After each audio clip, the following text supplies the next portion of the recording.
사도행전 1장 8절의 말씀이 성취되어져 가는 과정을 보여주고 있는 사도행전은 그중 8장에서 12장까지의 말씀을 살펴보면 예루살렘과 유대와 사마리아와 이제 수리아 안디옥까지 이 교회가 확장되어져 가는 이야기를 들려주고 있습니다. 뿐만 아니라 복음 전파의 대상을 이 유대인에만 국한해서 전도했던 모습에서 벗어나서 이제 본격적으로 이방인 선교로 확대되어 나가는 이 과도기적인 단계를 이야기하고 있습니다. 그러한 가운데 오늘 우리가 함께 살펴본 9장 말씀은 이 박해자였던 사울이 회심하는 사건을 이야기합니다. 그런데 느닷없이 이 복음의 확장 과정을 이야기하고 있는 그런 내용 중에서 느닷없이 이 사울이라는 이 한 인물의 회심 사건이 이 이야기 가운데 등장하는 이유는 스데반 집사 순교 이후에 이 초대교회에 닥친 큰 박해의 중심적인 인물이 바로 사울이었기 때문입니다. 또한 그의 회심과 더불어서 이 초대교회가 평안을 찾고 그리고 안정 속에서 성장을 이룰 수 있었기 때문에 이 사울이라는 인물의 이야기를 다루고 있는 것입니다. 오늘 이 9장의 이야기가 기록되어져 있는 이 말씀의 주요 무대가 되는 이 다메섹은 예루살렘 동북쪽에서 약 200km 떨어진 그 수리아의 도시라고 합니다. 당시 약 4만여 명의 유대인들이 이곳에서 정착하고 살고 있었다라고 이야기를 하는데, 특별히 이 예루살렘 교회가 이 박해를 받던 이 시기에는 더 많은 그리스도인들이 이곳으로 이주해서 살았다라고 이야기합니다. 그리스도인들에 대한 이 적대감으로 가득했던 이 사울은 오늘 본문에서 이야기하고 있는 것처럼 대제사장의 공문을 받아서 그리스도인들을 체포하기 위해 다메섹으로 원정을 나옵니다. 그런데 여기서 우리가 발견하게 되는 이 사울의 모습, 그리고 그가 보였던 이런 열심과 수고는 단순히 그리스도인을 향한 미움과 적대심에서 나타나는 그런 열심이 아니라 본인이 가지고 있었던 이 유대교를 향한 어떤 종교적인 확신과 사명감으로 인해서 나타내 보였던 열심과 박해의 모습이었습니다. 이러한 열심으로 계속해서 그리스도인들을 체포하고 박해를 했던 이 사울이었는데, 그가 오늘 본문에서 겪게 된 것처럼 지금까지 자신이 열심을 다해서 이 박해했던 이단 무리의 그 우두머리였던 그 예수라는 사람을, 그 예수라는 존재를 그가 느닷없이 이 다메섹으로 가는 그 길 위에서 만나게 되고, 이를 통해서 자신이 그동안에 해왔던 그런 모습들이 얼마나 잘못된 일이었는가에 대해서 그가 여실히 깨닫게 되었습니다. 그 다메섹 도상에서 그 예수 그리스도의 음성을 들음으로 인해서 엄청난 충격을 받게 되었던 이 사울은 3일을 식음을 전폐하며 이 충격 속에 이 3일을 보내게 되었던 모습을 우리는 본문을 통해서 발견하게 됩니다. 이후 아나니아를 통해서 안수를 받고 다시 시력을 눈이 멀었던 그 상태에서 시력을 회복하게 되었고, 이제 세례를 받아서 이 그리스도교 공동체의 일원이 되어지게 됩니다. 사울은 회심 이후에 이제 다메섹 회당에서 예수 그리스도의 복음을 전파합니다. 그리고 자신이 이제 진리라 믿는 그 예수 그리스도가 어떤 분이신지에 대해서 담대히 증거하면서 그분을 위해서 전적으로 헌신하는 열정의 사람으로 변신하는 모습을 보여줍니다. 그렇다면 이러한 내용을 말하는 오늘 본문의 말씀을 통해서 우리가 발견하게 되는 영적 교훈은 무엇일까요? 먼저 첫 번째로 오늘 본문의 말씀은 우리의 신념이 우리의 신앙이 되어서는 안 된다라고 교훈합니다. 1절로 2절까지의 말씀을 살펴보면 사울이 그리스도인들을 핍박하는 일에 얼마나 열성적이었는지를 발견하게 됩니다. 사울은 그리스도인들이 어디에 있든지 간에 그곳에까지 찾아가서 그들을 핍박하고 체포하는 그런 모습을 보여주었습니다. 유대 지역 밖에 그리스도인들까지 체포할 수 있도록 대제사장의 공문까지 요청했던 사람이 바로 사울이었습니다. 그렇다면 사울이 이렇게 열심을 다한 이유가 무엇일까요? 아마 이러한 자신의 행동이 하나님을 위한 일이다, 하나님을 섬기는 예라고 생각했기 때문일 것입니다.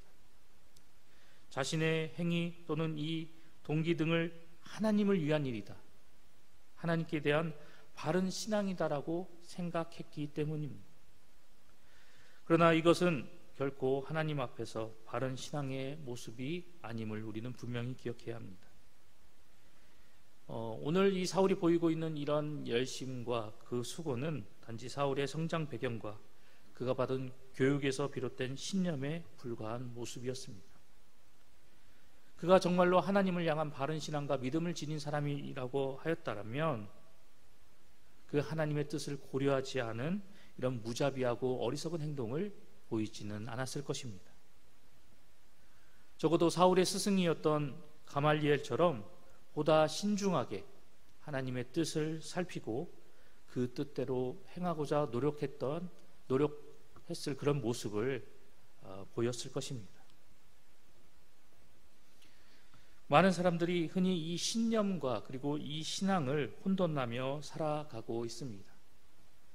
자기가 가진 이 단순한 종교적 신념을 신앙이라고 착각하면서 그 엉뚱한 것에, 그것으로 인해서 엉뚱한 것에 열심을 내는 모습으로 살아가고 있다는 것입니다. 하지만 우리가 분명하게 기억해야 할 것은 신념과 신앙은 분명한 차이가 있다는 사실입니다. 신념은 자신이 가진 지식이나 경험의 근거에서 스스로 갖게 되는 것이지만 신앙은 오직 하나님의 은혜로 얻어지는 것입니다. 또한 신념은 그릇된 사실에 근거할 수 있습니다. 하지만 신앙은 절대 진리의 근거에서 나타나는 것이 신앙입니다. 뿐만 아니라 신념은 결코 우리를 구원으로 인도할 수 없지만 신앙은 우리를 구원에 이르게 합니다. 신념은 비록 실패 없는 인생을 살게 한다 할지라도 진정 성공한 인생을 살게 하지는 못하지만 신앙은 진정 성공적인 인생을 살아갈 수 있는 힘이 담겨져 있습니다. 때문에 우리는 신념의 사람이 아닌 신앙의 사람이 되어야 합니다. 내 경험, 내 지식의 근거에서 어떠한 사실을 확신하는 사람이 아니라 오직 하나님의 도우심과 하나님의 은혜로, 성령 하나님의 인도하심으로 우리를 향한 진리를 깨닫고 하나님을 바르게 믿고 그분을 섬기며 나아가는 성도가 되어야 합니다. 그래야만 우리는 바른 신앙을 통해서 구원을 쟁취할 수 있습니다. 신념의 사람이 아닌 신앙의 사람이 되어야 하지만 우리는 영원한 천국에서 영생 복락을 누리는 은혜의 사람으로 세워지게 됩니다. 지금 여러분이 가지고 계시는 것은 무엇입니까? 신념입니까? 아니면 신앙입니까? 오늘 사울의 모습을 기억하여서 단순한 종교적 신념이 아닌 하나님께로부터 나서 마침내 우리를 구원에 이르게 하는 그런 바른 신앙과 믿음의 모습으로 더욱더 하나님 앞에 우뚝 세워져 나가는 우리 봉상의 모든 성도님들이 되시기를 소망합니다. 계속해서 오늘 본문의 말씀이 우리에게 들려주는 두 번째 교훈은 진정한 회심은 자신의 영적 상태에 대한 각성으로부터 시작되어진다라고 교훈합니다. 오늘 본문 8절의 말씀을 살펴보면 다메섹 도상에서 자신이 그토록 박해하고 핍박했던 그리스도인들의 그 수장과도 같았던 그 예수 그리스도의 음성을 듣고 이로 인해서 놀라운 체험을 하게 된 사울의 모습을 이야기합니다. 사울이 땅에서 일어나 이제 눈을 떴지만 아무것도 보지 못하는 사울의 모습을 우리에게 들려주고 있습니다. 예수님의 영광의 빛을 쐰 이후에 소경이 되어진 모습을 우리에게 들려주고 있는 것입니다. 그렇다면 사울은 왜 소경이 되었을까요? 그저 단순히 예수님께서 바라신 그 영광의 빛이 너무나도 강렬했기 때문에 소경이 되었던 것일까요? 오늘 본문 속에서 사울이 소경이 되었던 것은 아마도 사울에게 특별한 깨달음을 주시기 위한 그런 표적이었을 것입니다. 본문 18절의 말씀에서 우리가 살펴보아 알게 되듯이 아나니아의 안수를 받은 후에 그가 다시 앞을 보는 그 사실이 이를 뒷받침해 주고 있습니다. 그렇다면 이 표적을 통해서 예수님은 사울이 무엇을 깨닫기를 원하셨을까요?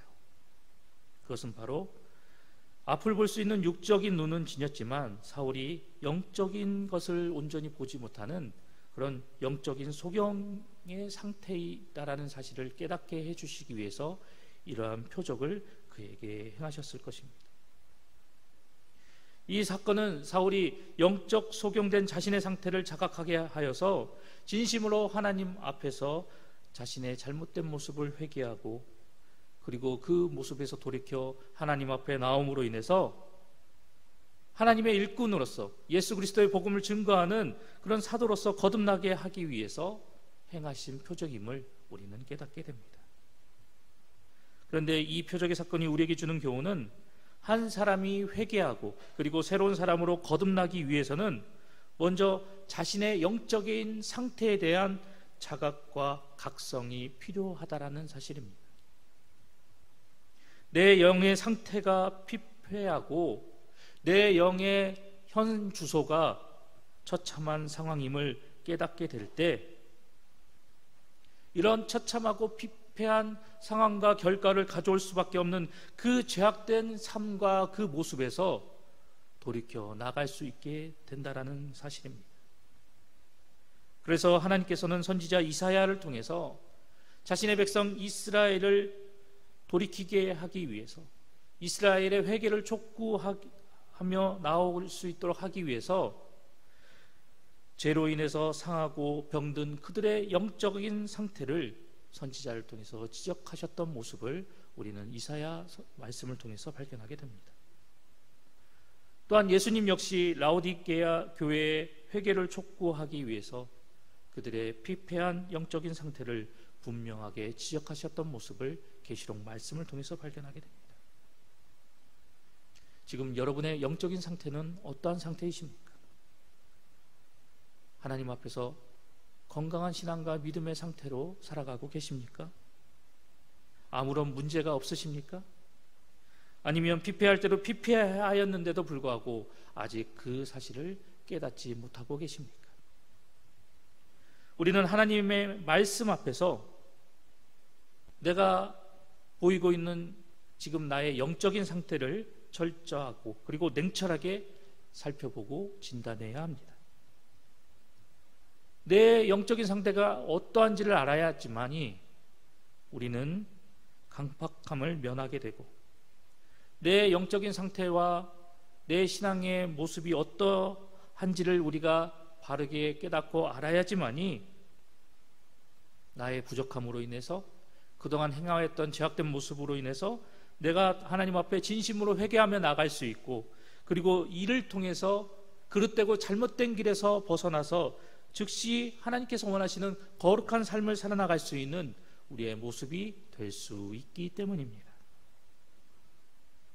주신 말씀을 통해서 다시 한번 우리의 모습이 어떠한지를 우리는 되돌아보아야 합니다. 정말 하나님께서 원하시는 신앙과 믿음의 모습으로 내가 온전히 살아나가고 있는지, 말로는 그리스도인이라 이야기하고 성도라 이야기하지만 하나님을 알지 못하는 세상 사람들과 똑같은 모습으로 살아나가고 있는지 우리의 영적인 상태를 진단해 보아야 할 것입니다. 그리하여서 육체의 욕심을 따라 살며 육의 소욕을 쫓아 사는 진노의 자녀의 삶에서 속히 벗어나서 긍휼이 풍성하신 하나님의 사랑을 통해 항상 그분이 우리에게 베풀어 주시는 놀라운 하늘의 은혜와 복을 누리며 사는 우리 모두가 되어야 할 것입니다. 오늘도 말씀의 거울 앞에서 우리의 모습을 비춰보며 하나님께서 원하시는 바른 신앙과 믿음의 모습이 무엇인가, 내가 회복해 나가야 할 나의 영적인 상태와 모습은 과연 무엇인가, 다시 한번 우리의 모습을 점검하면서 하나님 앞에 온전히 나아가는 우리 봉상의 모든 성도님들이 되시기를 간절히 소망합니다.